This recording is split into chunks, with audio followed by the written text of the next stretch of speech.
right, all right.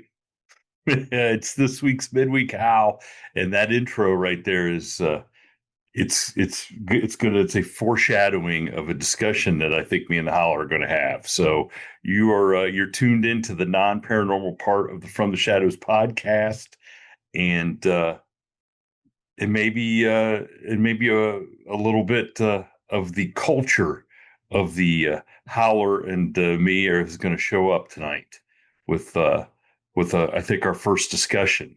So we were talking before we got on here. Now we've talked about this movie. You've mentioned it. I had never seen it until last night. I sat down and watched I think it's 1993, right? Dazed and Confused. That sounds about right. Yeah. And so I think a lot of our listeners fall into the demographic, the time or the age demographic. People that remember 1993. They remember, yeah, they would have been watching Dazed and Confused in 1993, but not necessarily been in high school at the same time that took place. Because that was what, the class of 76 or something? They were Is that what they were supposed to be? It was either the class of 76 or the class of 77. It was either the class graduated in it because it centered around the seniors who were going to graduate, I believe, in 77, I believe. And I don't know why I had never sat down and watched it. I love all those high school movies, you know. There's been a lot of them You still live in high school, I understand. I still live in high school. I know.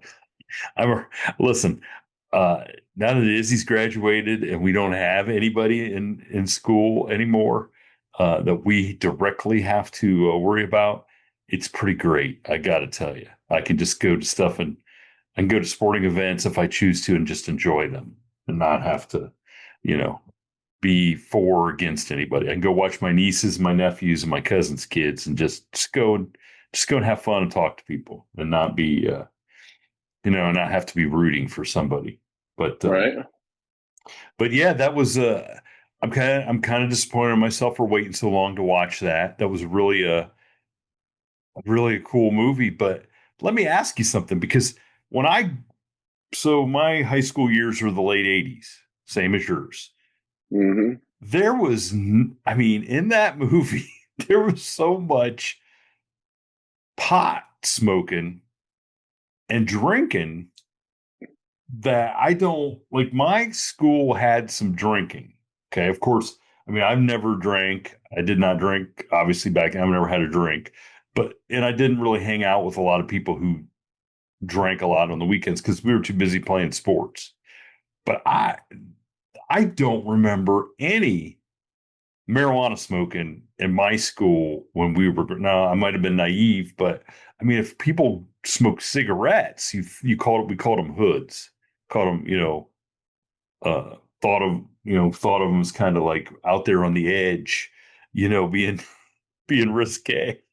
How was it where you were? Well, I knew a lot of dudes. I knew some dudes that smoked. I knew a lot of people that drank. I didn't know anybody that smoked weed because it wasn't really around. You know what I mean? One of the worst things you could be back then, because nobody was gay, so that wasn't even in the thought process. But a pothead was one of the worst things you could be. Yeah. Yeah. Yeah, and I don't even know. Like I said, there might have been some, because we were a country school. There might have been some guys doing pot that were potheads in the small towns around us. But back then, you didn't really know anybody from other schools unless it was because of sports. Yeah, that's right. Or I'm just related to somebody. Mm-hmm. Yeah, I just remember watching that last night. I'm like, how did these was that real? Was that a real depiction of Linklaters? Probably not, because that took probably place. What he wanted to do, but not necessarily what he did. Oh, what he wanted to do, because you just want, like, it was, because that took place in Texas, right? I don't even know what town it was supposed to be in Texas, but yeah, Football was the big thing. That was kind of an interesting take on the football about them wanting them to sign the code of conduct, so to speak. That Oh, was we had one of them. Didn't you have one of them? yeah, yeah, we did. That way, that when they caught you doing something, they could kick you off. Yeah, You couldn't exactly. complain about it, right? You know what it was supposed to be. Something like that. Something to keep everybody walking the straight and narrow. And Mm-hmm. but we had that. I think he just had that kind of for school in general, though, right? I mean, there's I mean, if I I don't remember. remember. No, I don't remember for everybody. Who knows? Maybe. But what was really missing from that was the rivalry with the other high schools. Like you could go into our town of Bucyrus, 10,000, 12,000 people, and I mean, there's like five high schools that touch that. Five, there's the little town, and then there's four or five country schools that all touch that little town. And you could go in there any given Friday night, and you'd see people from all those country schools, which I was a part of. And that's where the real like rivalry stuff came. Wasn't We weren't chasing freshmen around paddling them. That to me is kind of weak. Let me tell you something. Some of the freshmen I went to school with would break your arm. You know what I mean? Yeah. I can't even imagine. They depict some of that stuff. I went to school with men, people that were men at an early age. Does that make sense? Yeah. Oh So, yeah. Yeah. so it's very. I think it's very hard for the average Hollywood writer or person to depict rural America accurately. Does that make sense? Yeah. If you didn't live it, for sure. For sure. Yeah. I mean, we had, and I mean, I was way bigger than the average freshman going in, and I didn't have. I mean, I had one guy that would pick on me that was a senior. He would pick on me, but he would pick on me in places where he knew that nothing was going to happen, like in school. Like Like where he had somebody to protect him. where he had like he knew that I wasn't going to do anything because I didn't want to get in trouble. You know what I'm saying? Like Right. I wasn't going to like pit him up against the locker or shove him or anything like that. One day I did turn around and he would always try to knock my books out. And I finally turned around and said, like, are you going to do, if you want to do something, do it. And he just kind of stood there and he kind of grinned. And I'm like, seriously, let's go. Well, and he's like, nah. And he turned and walked away. Well, then when I turned around, here the high school football coach was standing back over my shoulder because I was going into his study hall. So he was standing there, and this guy and the football coach was, he was starting center at Toledo for 3 years and went to So the he wanted Washington. to see some action. Oh yeah, he was a big, bald, just tough as nails guy. Like he was in the Washington Redskins training camp. I mean, he was a tough guy, and this guy knew. He's like, well, if I mess with him, I'm gonna get Coach Affiliator. And for a split second there, I thought, see, I just stood up to this guy, and he walked away until I saw Coach Affiliator stand Well, you there. did, right? Well, I did, but yeah, nobody like we even had like senior hit day, okay, in football, What's that and mean? so it's kind of like the paddling thing in the Dazed and Confused, but like in senior hit day, every year the seniors would get to pick somebody on the football team, and they would get, that person would have to stand there with a dummy, and the senior got to take off from 10 or 15 yards and just, run and hit the person. Okay. And so, the they would always pick freshmen, sophomores, whatever. I never, ever in 4 years in 3 years got picked for that somebody was going to run and hit me. And then because I thought it was the dumbest thing ever. And when I was a senior, I was like, I'm not taking place in this. I'm not running and just hitting somebody. Mm-hmm. Yeah, I mean, I thought some of that stuff where that tradition stuff that was kind of rooted in nonsense. Amazing. yeah, I just didn't go. I didn't go for it. I didn't think it was. I don't know. I just didn't think it was cool. I didn't. I wasn't going to do it to somebody, and nobody really tried to do it to me, and I just didn't think it was. I mean, if is that the lasting memory? If that's the lasting memory of your high school football career, is hitting a Right. 135-pound freshman who can barely hold up the tackling dummy, then It could have been, right? well, if that would have been my Some of biggest, them. that's been my big. It was probably for some of them, but so your son and his team, you said tonight's their first official practice, huh? Yep. They ready? I mean, what do you think? Are they going to They be? camped down Branson last week. I don't know. Who knows? You don't know these kids. They'd always talk. Now, do they? Who's their big rival? They're ranked high. Oh, preseason ranked high. Well, yeah. We don't really. They don't really have any rivals. Yeah. Hmm. Yeah, they're the top 10 4A school in the state. I think they're like 8.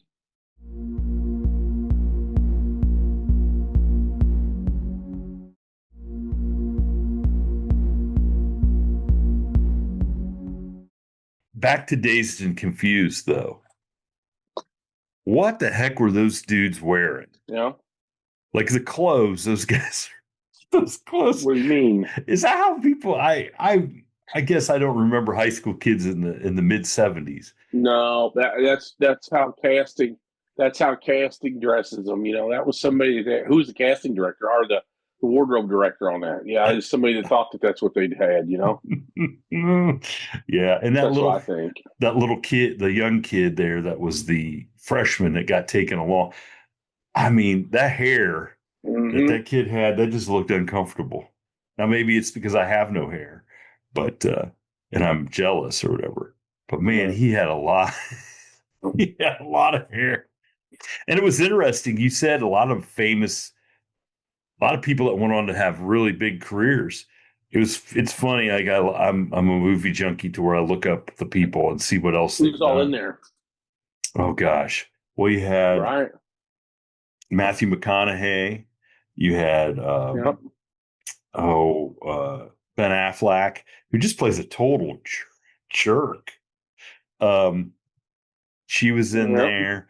You had the guy, Yeah. Mm-hmm. Adam Goldberg, who's a comedian now and has done a bunch of stuff. He's the guy that does at the end goes and Sure. punches the guy and starts the guy that wants to fight him there at the party, and that's Adam Goldberg. Um, the one girl, she's in Chasing Amy with Ben Affleck. Gosh, what's her name? Her last name's Adams. Then there's the other girl who's the head cheerleader, who's just a total Amy Adams. Amy. Is it Amy? Is it Amy Adams? Isn't that who it is? I don't know. I can Google it up real quick. Then you have the one girl. Is it Piper? What the heck is her name? She's in a lot of the independent movies with Fred Willard and all those guys, like The Best in Show and The Mighty Wind and all that. She's in a lot of those. She's a good actress. The one girl so the guy whose house, the party, he's going to have the party at his house, and his mom and dad found out. So that guy, his girlfriend, Right. who she's playing together, she's the Resident Evil girl, that Milana Janovic or whatever her name is. I don't know what his Resident Evil is. Resident Evil's a huge movie franchise. There's like 7 of them. And so the story was, I read, so the kid who had the house. And what's it about? It's a video game, Resident Evil. Oh, okay. Nope, I didn't know that. You guys didn't play Resident Evil? I didn't play it, but I remember. But Resident Evil down here in the Ozarks. There's no evil deal.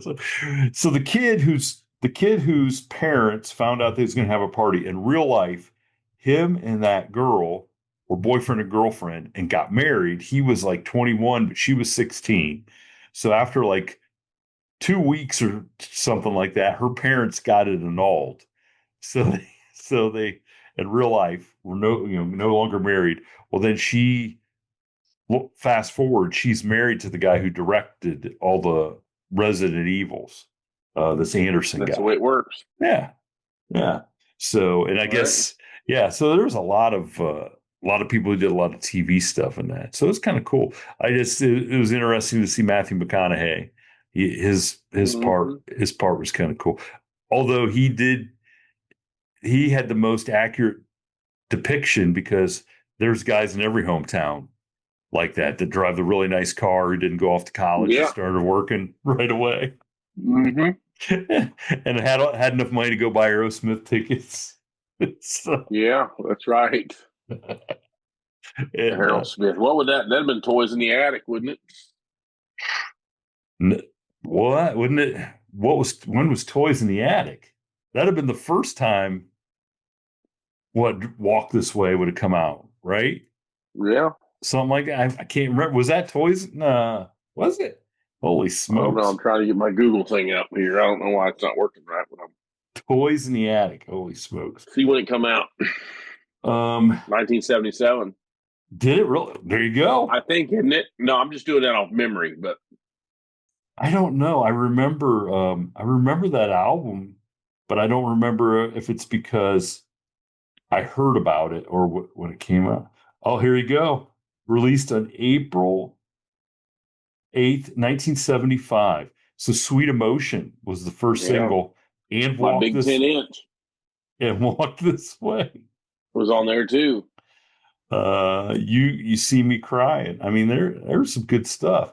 So then they had the next one was called Rocks, which came out in 76. And Back in the Saddle was on that one. Oh yeah.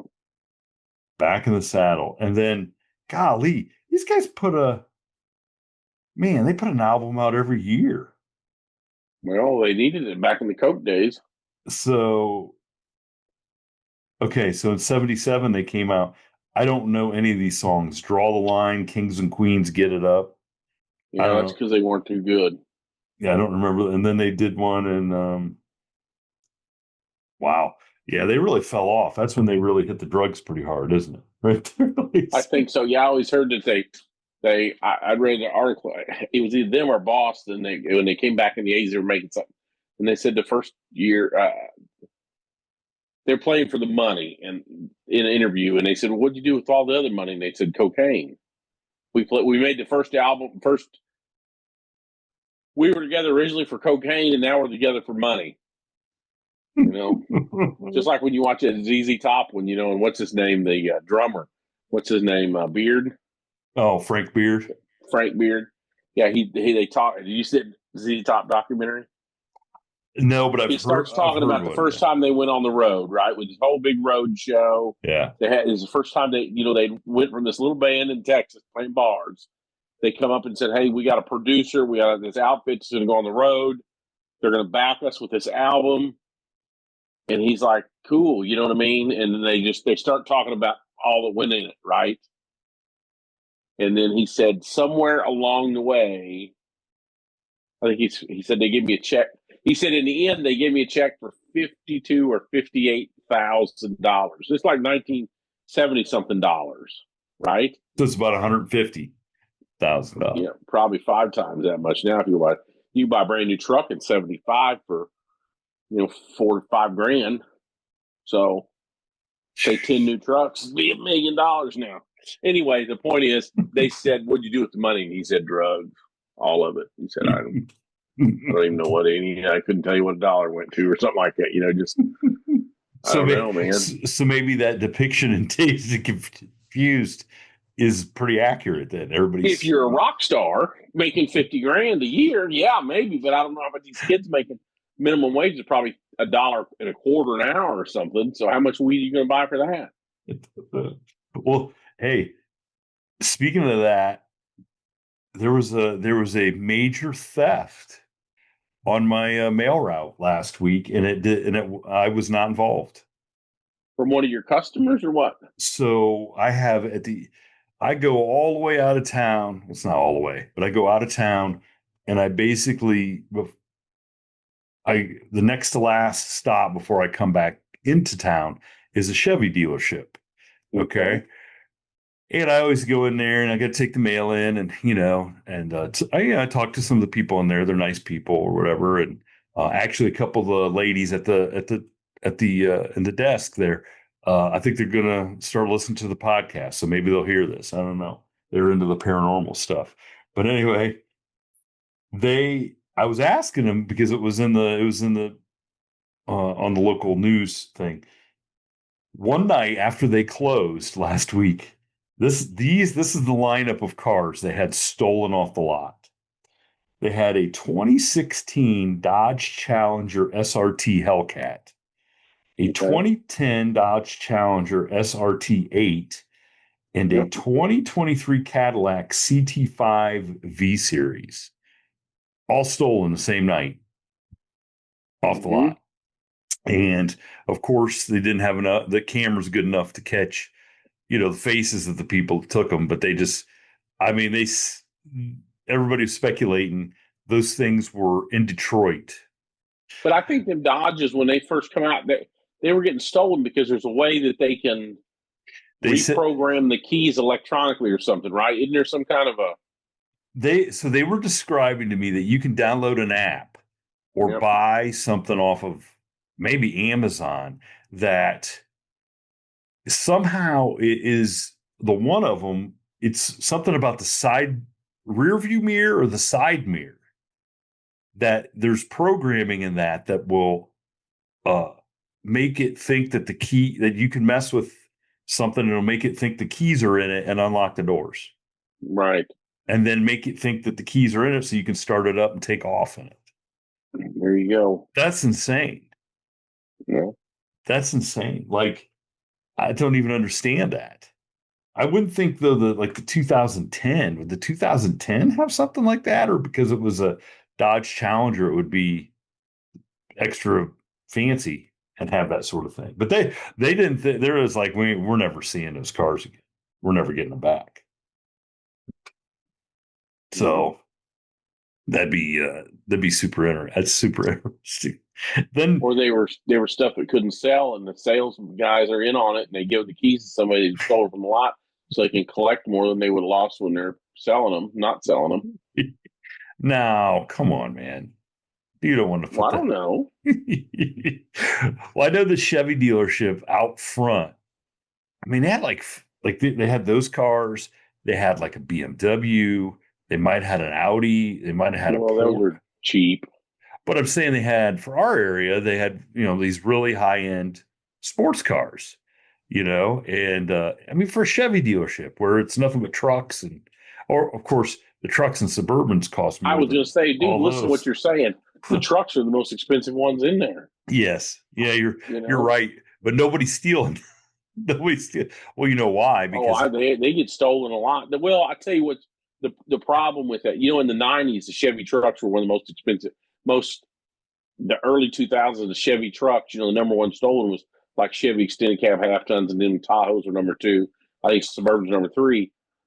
What has curbed that is the OBD5s on there. Like, so if you take an engine, like an Allison transmission out of a new Duramax, and you go put it in somebody else's Duramax, that computer will not start that truck. It will not let it, just like, really? Just like your truck. What's yours, 18 or something like that? Yeah. Yeah, so I can't take your engine out and put it and swap it with my 2018 if I had one, right? Really? Engine transmission. So the ECM, electronic control module, you have to take it to an actual dealership and they have to plug it in with a GM computer and say, yeah, this is legit. And I don't know the word for it. Make them up, because what was happening in the early 2000s is all those trucks were stolen for the parts. They were getting parted out. And the engine being the most valuable part. Yeah, something like a Duramax and the Allison, the engine and transmission is worth so much. Mm-hmm. Interesting. You think they would just Dodges. Yeah, you think they just do that for because then what came out in all the chatter was that there used to be a chop shop south of town that I didn't know anything about, but then people started talking about it online about how anything that got stolen back in the day got taken to this garage south of town, and they would chop up cars and sell the parts. I was like, I didn't even know that. Well, man's got to make a living somehow. Hey, speaking of a man making a living, Yep. We got a sponsor. No, but our producer Phil has got a new movie. So if you go to Dread Central, which is like a scary movie, horror movie site, they got an article. The word meaning dread. What's that? The dread. Go ahead. I understand what dread means. Well, you dread to watch them. I mean, you dread to be a victim. Yes. So Phil's got a new movie that he produced with Cranked Up and everybody called Wormtown. They have a nice little article on there. They watched Wormtown. Got a pretty cool little trailer. There's no surprise. It's about worms, and it's pretty gross. So for the horror movie fans, you'll really dig this because the special effects are really kind of cool. So yeah, go check it out on Dread Central. Go look up the Wormtown. That's our guy Phil produced that. He's pretty proud of it. Although I mean I didn't get a part in it, I'll still talk about favorably of it. I guess he didn't want to kill me, didn't want me to be full of worms or whatever, or else he thinks I'm full of worms anyway. Right. And then one of my so this is one of my younger colleagues. Okay, she's a big conspiracy person. She's a big paranormal person. She listens to a lot of shows that I listen to and stuff. And we all talk. There's some young, they like to talk about, crazy stuff in the office, the conspiracies and paranormal. And so we're talking about this podcast I listened to. We both listened to called Last Podcast on the Left. And one of the guys on there, super talented, he was an actor. He did some stuff. He was like in Wolf of Wall Street and some other stuff. He's a super funny guy. He just cracks us up. And I was telling her, I'm like, yeah, you've seen about him being in Wolf of Wall Street, being an actor. And she goes, you mean he's really is somebody? He's just not a regular podcast host who's a nobody? And I looked at her and I said, hey, thanks, Chelsea. Thanks a lot. She didn't realize we're somebody or you're somebody? I don't know, but I'm like, you're the postman, for Christ's sake. Yes, I'm her senior person. I'm way above her. She should respect me. I'm the postman. From the male point of view. But they made a movie out of me. Kevin Costner played me. So yes, I said, I go, well, I can't wait to share that because I guess we're just podcasts. Me and you're just podcast hosts. We're nobody. We're nobodies because we weren't Wolf of Wall Street. I don't want anybody to know anything. Yeah, don't expect anything out of me. I could give up tomorrow. Now I just saw before we got on, I saw this meme, which I don't, I hate a lot of memes, especially the political and the religious stuff and whatever. But I thought this one was pretty cool. And I thought, this might be something that you might. So here it was. It says, abandoned malls should be turned into retirement homes. And it says 3 floors of pure nostalgia, a food court, an arcade, Orange Julia smoothies, and a movie theater showing classics on repeat. And I thought, now there's something to that. If you bought, right? I mean, if you took over an abandoned mall and you could get like a couple food places in there, maybe like a Hallmark store, like something that people, I don't want to sound ageist or whatever. But something that people, get a Woolworth store in there just for people to, go and check out or whatever. Because if you figure if you got a old folks home the size of a mall, you got to have 500 people or so probably living in that place. You probably could support some stores at the mall. And I think the movie theater idea would be fantastic. Just have a theater. And then if they were Alzheimer's, if it was Alzheimer's mall, you could film something and just call it like Walking Dead. That would be the name of. That's the name of the place, or is that the movie you're going to watch? Either one. The Walking Dead. I don't think. Hey, let's meet at the Hot Sam and Orange Julius and get a pretzel with an Orange Julius at the Walking Dead. Sounds so good. Yeah.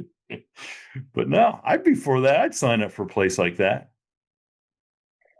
Well, but then it wouldn't be abandoned anymore. And that would be. I think they should just put them on cruise ships and just cruise around the ocean with them. There you go. That'd be good too. Isn't that what cruise ships are already? I've seen where they're either that or Hellcat thieves partying, one or the other. It's either old people or Hellcat drivers. Thank you for tuning in to this week's episode of the From the Shadows podcast. Until next time, never shy away from the darkness or what may be lurking in the shadows. We are out. God only knows what's hiding